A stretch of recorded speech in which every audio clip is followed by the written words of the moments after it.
شمشیر بے نیام حضرت خالد بن ولید part number 72 اپنا اسلامک اسٹوڈیو۔ کیا حیثیت ہے عرب کے ان بدھوں کی جنہوں نے کھجور اور جوں کے سوا کھانے کی کبھی کوئی چیز نہیں دیکھی۔ ناظرین، قاصد دربار میں داخل ہوا تو اس کا چہرہ اور اس کی چال بتا رہی تھی کہ وہ اچھی خبر نہیں لایا۔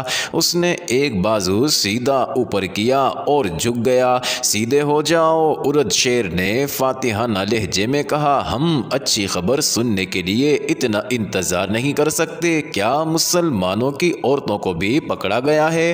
بولو، تم کیوں خاموش ہو؟ زرتشت کے ہزار رحمت تخت فارس پر قاصد نے دربار کے آداب کے عین مطابق کہا۔ شہنشاہ ارد شیر کی شہنشاہی، خبر کیا لائے ہو؟ ارد شیر نے گرج کر پوچھا۔ عالی مقام ہرمز نے کمک مانگی ہے، قاصد نے کہا۔ ہرمز نے؟ ارد شیر چونک کر آگے کو جھکا اور اس نے حیران ہو کر پوچھا، کمک مانگی ہے؟ کیا وہ مسلمانوں کے خلاف لڑ رہا ہے؟ کیا وہ پسپا ہو رہا ہے؟ ہم نے سنا تھا کہ مسلمان لٹیروں کے ایک گروہ کے مانند ہے۔ کیا ہو گیا ہے ہرمز کو؟ کیا اس نے سپاہ کو زنجیروں سے نہیں باندھا تھا؟ بولو۔ دربار پر سناٹا طاری ہو گیا، جیسے وہاں کوئی بھی نہ ہو اور در و دیوار چپ چاپ ہو۔ شہنشاہ فارس کی شہنشاہی افق تک پہنچے۔ قاصد نے کہا، زنجیریں باندھی تھیں، مگر مسلمانوں نے ایسی چالیں چلی کہ یہی زنجیریں ہماری سپاہ کے پاؤں کی بیڑیاں بن گئی۔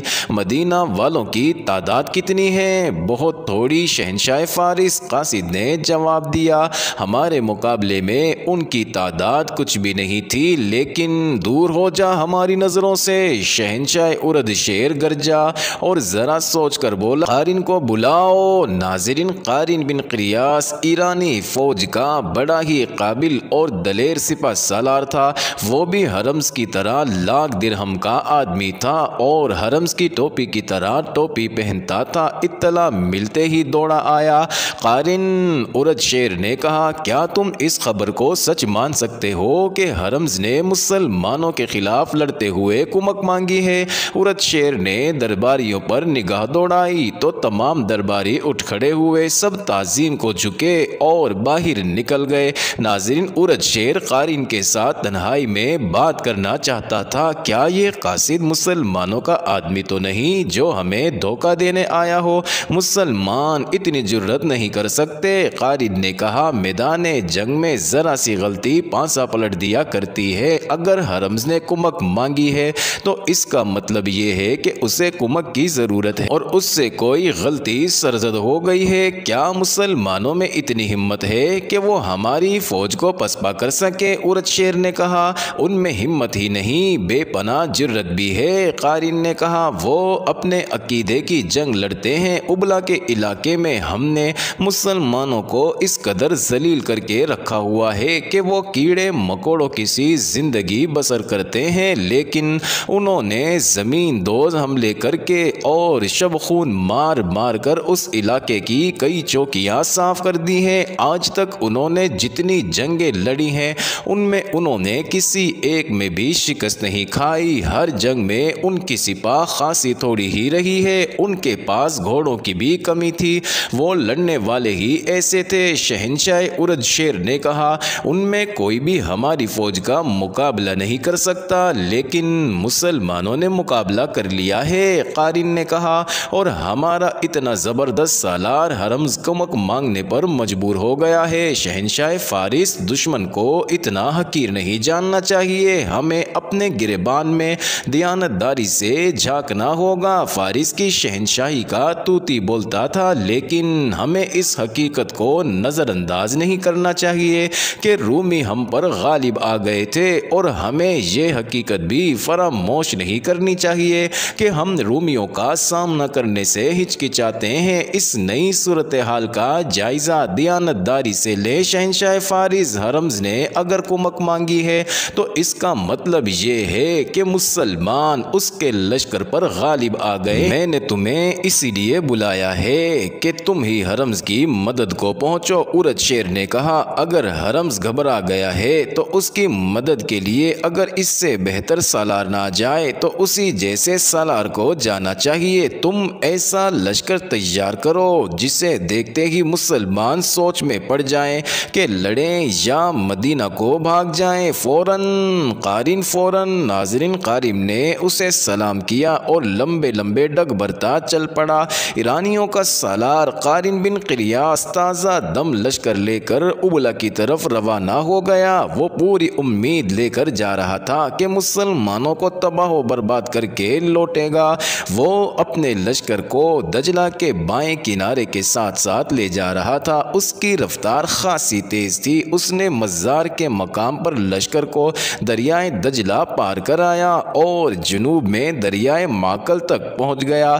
ناظرین، جب وہ دریائے ماکل کے پار گیا تو اسے حرمز کے لشکر کی ٹولیاں آتی دکھائی دیں۔ سپاہی بڑی بری حالت میں تھے۔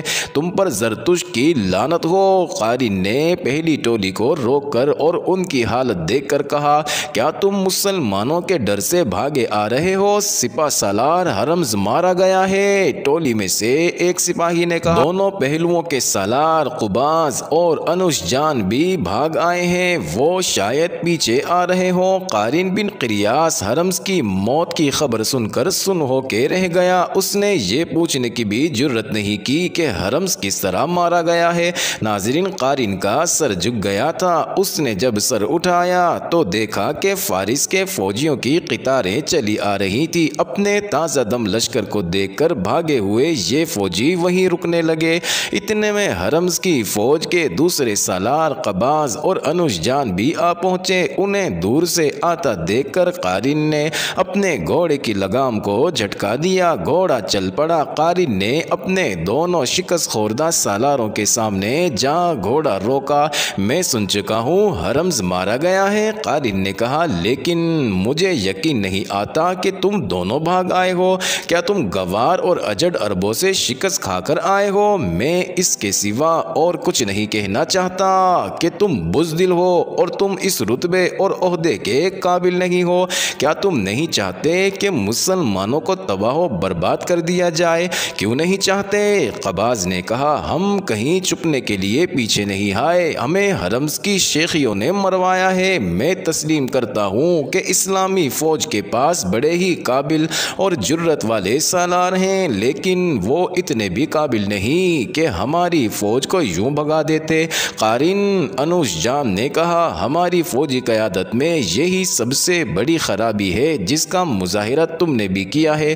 تم نے عرب کے ان مسلمانوں کو اجڑ اور گنوار کہا ہے۔ حرمز بھی ایسے ہی کہتا تھا، لیکن ہم نے میدان جنگ میں اس کے الٹ دیکھا ہے۔ تم نے ان میں کیا خوبی دیکھی ہے جو ہم میں نہیں؟ قارن نے پوچھا، یہ پوچھو کہ ہم میں کیا خامی ہے جو ان میں نہیں؟ انوش جان نے کہا، ہم اپنے 10 12 سپاہیوں کو ایک ایک زنجیر سے باندھ دیتے ہیں کہ وہ جم کر لڑیں اور بھاگے نہیں، اسی لیے ہم آمنے سامنے کی جنگ لڑتے ہیں۔ مسلمانوں نے جب ہماری سپاہ کو پابند سلاسل دیکھا تو انہوں نے دائیں بائیں کی چالیں چلنی شروع کر دی۔ ہماری سپاہ گھوم پھر کر لڑنے سے قاصر تھی۔ یہ تھی وجہ کہ ہمارا اتنا طاقتور لشکر شکست کھا گیا۔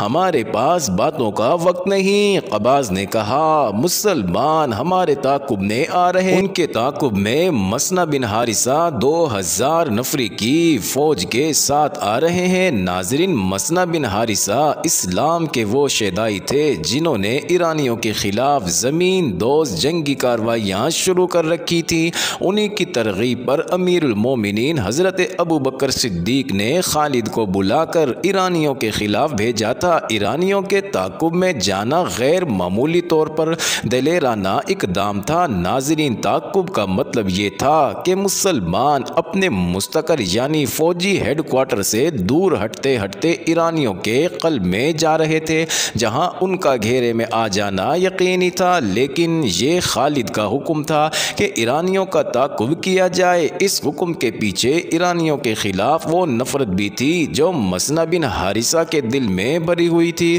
ناظرین، جنگ سلاسل ختم ہو گئی اور ایرانی بھاگ اٹھے تو خالد نے دیکھا کہ ان کا لشکر تھک گیا ہے۔ انہوں نے مسنا بن حارثہ کو بلایا۔ ابن حارثہ، خالد نے کہا، اگر یہ بھاگتے ہوئے فارسی زندہ چلے جائیں تو کیا تم اپنی فتح کو یقینی سمجھو گے؟ خدا کی قسم ولید کے بیٹے، بیٹے مسنا بن حارثہ نے پرجوش لہجے میں کہا، مجھے صرف حکم کی ضرورت ہے، یہ میرا شکار ہے تو جاؤ۔ خالد نے کہا، 2000 سوار اپنے ساتھ لو اور زیادہ سے زیادہ ایرانیوں کو پکڑ لاؤ اور جو مقابلہ کرے اسے قتل کر دو۔ میں جانتا ہوں کہ میرے جان باز تھک گئے ہیں، لیکن میں شہنشاہ فارس کو یقین دلانا چاہتا ہوں کہ ہم زمین کے دوسرے سرے تک ان کا تعاقب کریں گے۔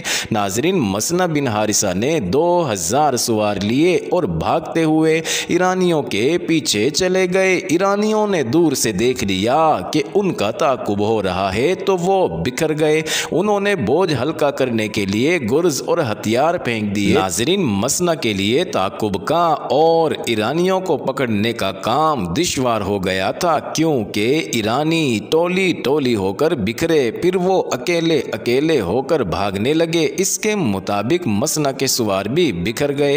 ناظرین، مسنا بن حارثہ کو آگے جا کر اپنے سواروں کو اکٹھا کرنا پڑا، کیونکہ آگے ایک قلعہ آ گیا تھا۔ ناظرین، یہ قلعہ حصن المرات کے نام سے مشہور تھا۔ یہ ایک عورت کا قلعہ تھا، اسی لیے اس کا نام حصن المرات مشہور ہو گیا تھا، یعنی عورت کا قلعہ۔ مسنا نے اس قلعے کا محاصرہ کر لیا، کیونکہ خیال یہ تھا کہ ایرانی اس قلعے میں چلے گئے ہوں گے۔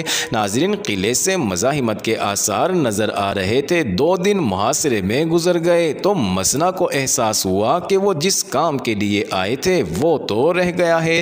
مسنا کا ایک بھائی معنا ان کے ساتھ تھا۔ معنا، مسنا بن حارثہ نے اسے کہا، کیا تم نہیں دیکھ رہے کہ میں ایرانیوں کے تعاقب میں آیا تھا اور مجھے اس قلعے نے روک لیا ہے؟ مسنا بھائی، معنا نے کہا، میں سب کچھ دیکھ رہا ہوں اور میں یہ بھی دیکھ رہا ہوں کہ تمہیں مجھ پر بھروسہ نہیں۔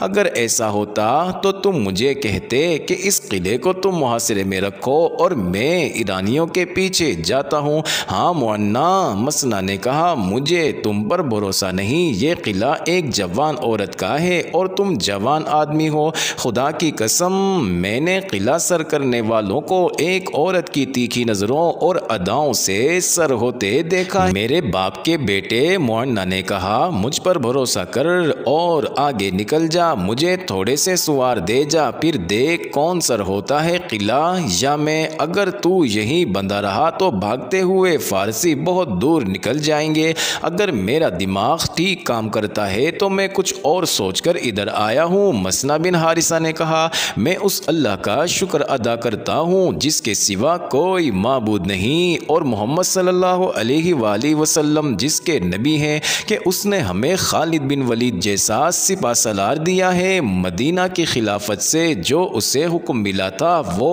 اس نے پورا کر دیا ہے، لیکن وہ اس پر مطمئن نہیں۔ وہ فارس کی شہنشاہی کی جڑیں اکھاڑ پھینکنے پر تلا ہوا ہے۔ وہ مدائن کی اینٹ سے اینٹ بجانے کا عزم کیے ہوئے ہے۔ عزم اور چیز ہے میرے بھائی، معنا نے کہا، عزم کو پورا کرنا بالکل مختلف چیز ہے۔ کیا تم نے نہیں دیکھا کہ ولید کا بیٹا تیر کی تیزی سے آگے بڑھ رہا ہے؟ میرے باپ کے بیٹے، تیر بھی خطا ہو سکتا ہے، ذرا سی رکاوٹ اسے روک بھی سکتی ہے۔ لہٰذا معزز ناظرین، یہ انٹرسٹنگ ویڈیو جاری ہے، اگلی ویڈیو قسط نمبر 73 میں دیکھنا مت بھولیے گا۔